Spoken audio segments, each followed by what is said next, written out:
Salut tout le monde, j'espère que vous allez bien les amis. On est parti pour la vidéo du jour, on a un programme assez riche, on a notamment quelques informations officielles qui émanent du club sur certaines prolongations de contrats, et puis on a aussi une ou deux déclats très intéressantes et très importantes de Monsieur Mercato, alias Fabrizio Romano. On va tout de même démarrer les amis avec l'anniversaire d'une légende du club, d'une légende de l'équipe de France, d'une légende tout court.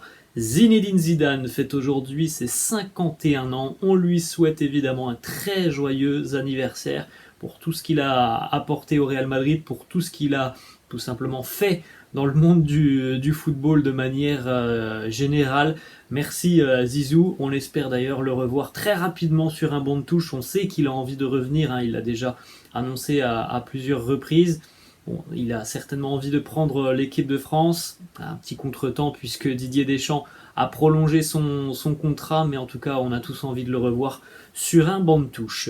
On continue les amis avec les unes des quotidiens madrilènes, on va démarrer avec celle de Marca, où on voit le calendrier complet de l'exercice 2023-2024, puisque le calendrier du championnat est sorti hier, et ce titre de Marca, Una Liga que nos haría soñar, un championnat qui va nous faire rêver. Voilà les amis, les matchs qui concernent le Real Madrid, le calendrier complet du Real pour cette saison 2023-2024. On en avait parlé en début de semaine, c'est donc confirmé. Le Real démarrera par 3 matchs à l'extérieur au mois d'août. Ça sera du côté de Bilbao, du côté d'Almeria et du côté du Celta Vigo.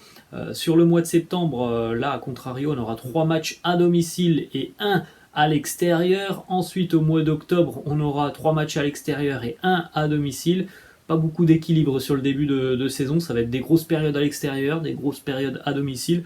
Il me semble d'ailleurs que sur le mois d'août, Almeria et le Celta étaient déjà 2 adversaires que le Real avait affrontés l'année dernière à la même période. Sur les 3 premiers matchs de la saison, le Real s'était imposé et à Almeria et à Vigo. Bon, en revanche, il n'y avait pas eu de match du côté de Bilbao lors des 3 premières journées de l'année passée, donc ça va être un début de saison évidemment compliqué, 3 matchs à l'extérieur, et surtout la première journée du côté du Pays Basque pour affronter Bilbao ou Inter, où il est vraiment en général très très difficile de s'imposer. Vous pouvez faire un petit arrêt sur image évidemment les amis, pour regarder un petit peu les dates qui vous intéressent. Elles sont ici, en général, les dates qui vous intéressent, c'est celles des Clasico face au Barça, du derby face à l'Atlético Madrid. Le premier derby face à l'Atlético sera à l'extérieur lors de la 6e journée, donc ça sera au mois de septembre, fin septembre. Ensuite, fin octobre, déplacement aussi du côté de Barcelone. On rappelle que ce match ne se jouera pas au Camp Nou, puisque le Camp Nou est en rénovation pour au moins 2-3 saisons, me semble-t-il.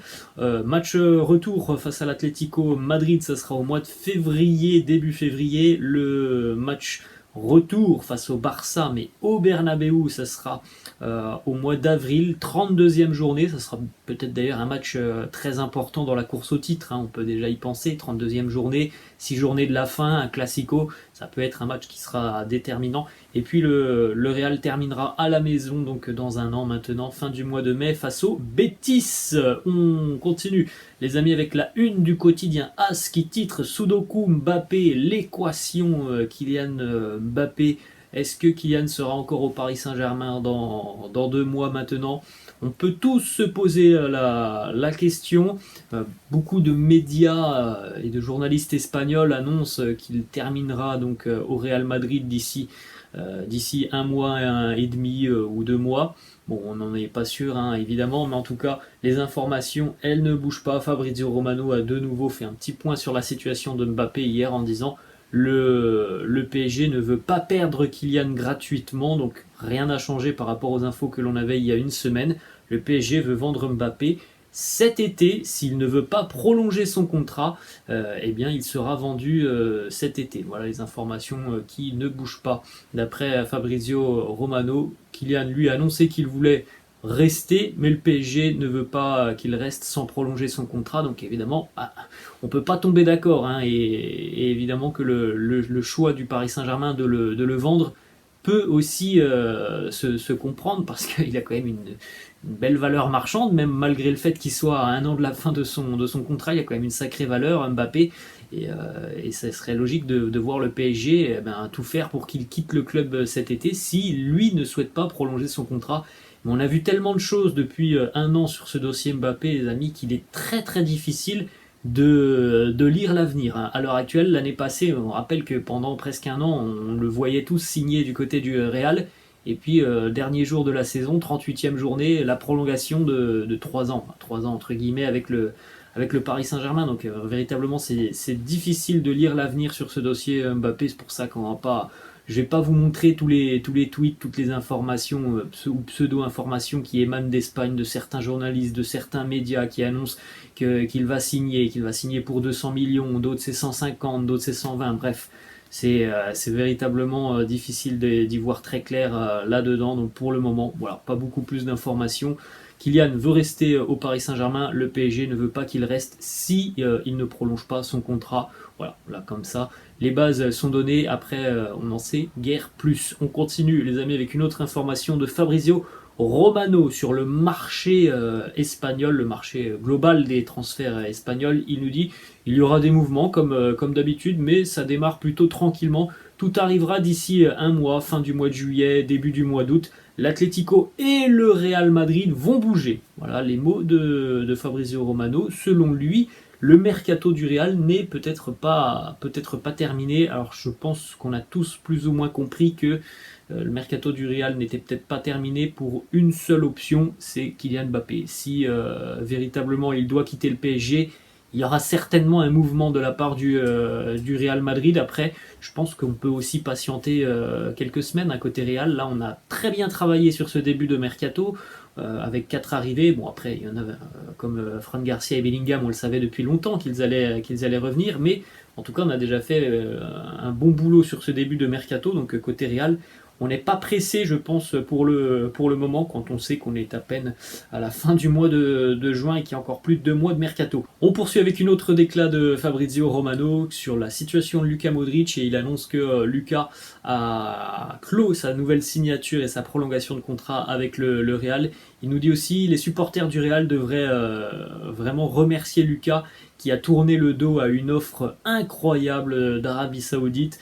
Alors Lucas a toujours fait passer ses objectifs personnels avec le Real avant l'argent, et encore une fois cet été il l'a montré, hein. Il y a eu, on a entendu parler de ces offres de 200 millions d'euros pour Modric. Il a dit non, il veut encore continuer à gagner avec le Real Madrid, et ça c'est tout à son honneur. On enchaîne les amis avec le petit point prolongation de contrat, puisque 3 officialisations sont tombées hier. Premièrement, Toni Kroos. Cette fois-ci, c'est fait, c'est bouclé, c'est signé. Toni Kroos continue pour une saison supplémentaire avec le Real Madrid, donc jusqu'en 2024. Il en est de même pour le capitaine Nacho, qui lui aussi continue l'aventure jusqu'en 2024.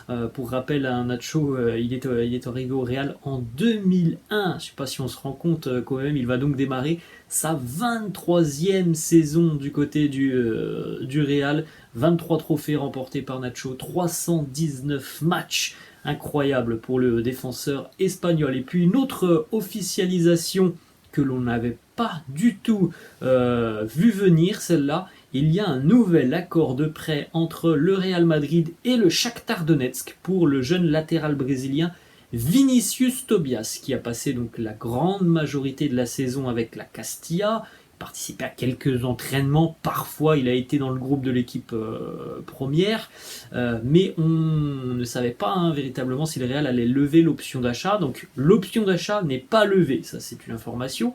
Il y a donc un nouveau prêt, une saison supplémentaire. Le Real va payer 500 000 euros pour cette saison supplémentaire, et l'option d'achat n'est pas obligatoire, donc ça sera l'année prochaine, donc à l'été 2024, que le Real devra décider si on garde ou non Vinicius Tobias, option d'achat fixée à 15 millions d'euros. Il y a toujours de bonnes relations entre le Real et le Shakhtar, c'est ce qui a aidé dans ce dossier. Donc Vinicius Tobias, une saison de plus au Real. Ensuite, on continue les amis avec 3-4 informations pour terminer. Vous avez certainement vu la jeune pépite turc Arda Güler, qui a d'ailleurs marqué un but somptueux en début de semaine face au Pays de Galles.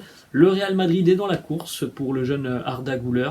Le club a proposé un contrat tout simplement au jeune turc avec l'idée de le prêter tout de suite, directement dans la foulée, dans un club où il aurait un petit peu plus de temps de jeu. Pour le moment, c'est pas l'idée choisie par le jeune turc de 17 ans qui lui souhaite trouver du temps de jeu et un petit peu de stabilité. Mais bon, affaire à suivre tout de même parce que Arda Güler a visiblement toujours le Real Madrid dans son cœur depuis sa plus tendre enfance. Pardon. Il nous dit aussi, en parlant de Mesut Özil, ancien joueur du Real, l'une des meilleures choses qui me soit arrivée dans ma jeune carrière de footballeur a été de rencontrer l'une de mes idoles. Il est comme un grand frère pour moi maintenant. J'ai beaucoup appris de Mesut Özil. Özil qui nous dit aussi, s'il y a un numéro 10 qui est meilleur que moi, je pense à un nom, c'est mon frère, je crois en lui. Si Dieu l'écarte du mauvais œil, son nom c'est Arda Güler. Voilà, peut-être un dossier mercato qui sera intéressant de suivre sur les prochaines semaines. Après, c'est un très très très jeune joueur. On peut comprendre évidemment que son désir est de trouver un club où il ait du temps de jeu, de la stabilité. Et on va pas se mentir, ça va être difficile pour lui. Talentueux, il est très talentueux, il y a pas de souci, mais ça va être très difficile s'il vient au Real de s'imposer sur les prochaines années. Je pense qu'il faut encore au moins une étape de transition pour ce jeune espoir turc. On termine les amis avec une petite déclaration de Neymar qui concerne la sélection brésilienne et visiblement le Ney est au courant de beaucoup de choses puisqu'il nous dit Ancelotti, le Brésil va avoir le privilège d'être entraîné par un entraîneur étranger pour la première fois. Ancelotti c'est quelqu'un qui a tout gagné, il va certainement nous en apprendre énormément. Donc voilà, Neymar annonce l'arrivée visiblement de Carlo Ancelotti à la tête de la sélection brésilienne.